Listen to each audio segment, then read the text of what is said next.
Bwana Yesu asifiwe kwa mara tena, mpendwa mpenzi wa Mungu. Hujambo. Ni vizuri na ni vyema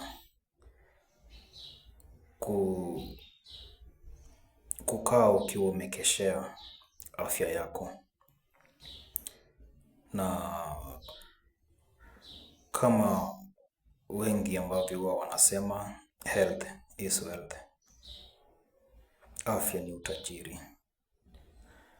Na ni vyema mpendwa, ujichunguze sana unacholisha mwili wako na unachonywesha mwili wako, na pia wale watu unao interact na wao mchana na usiku wako na nia gani na mwili wako.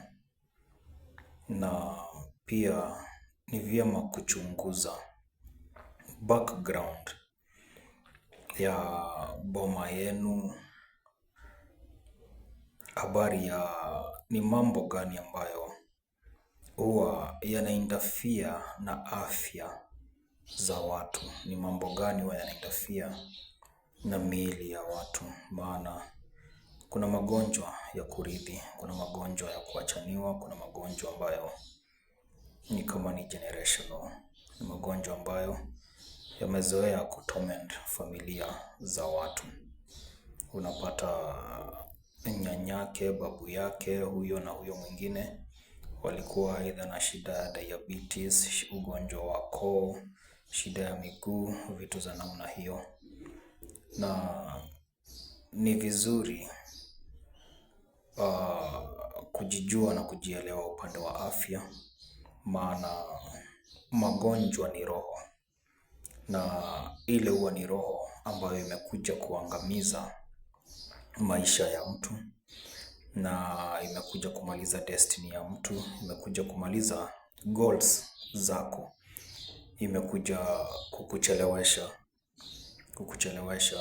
ina act kama roho ya stagnation, roho ya backwardness. Kwa hivyo magonjwa yanakuja kuharibu pesa yako, magonjwa yanakuja kuharibu mood yako, maana huwezi kuwa mgonjwa na ukawa uko na furaha ama ukawa na amani. Magonjwa yamekuja kusimamisha ndoto zako, magonjwa yamekuja pia kusimamisha ndoto za watu wanao kutegemea.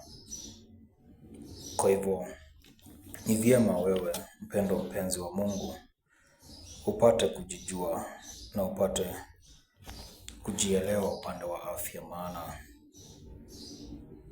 mwili ukiwa ni dhaifu, huwezi ukatimiza mapenzi ya Mungu, huwezi kutimiza mpango wa Mungu, huwezi ukatimiza pia goals zako mwenyewe, huwezi ukafikia hatima yako. Na ukiwa na mwili mdhaifu, ukiwa katika hali ya ugonjwa, hauna amani.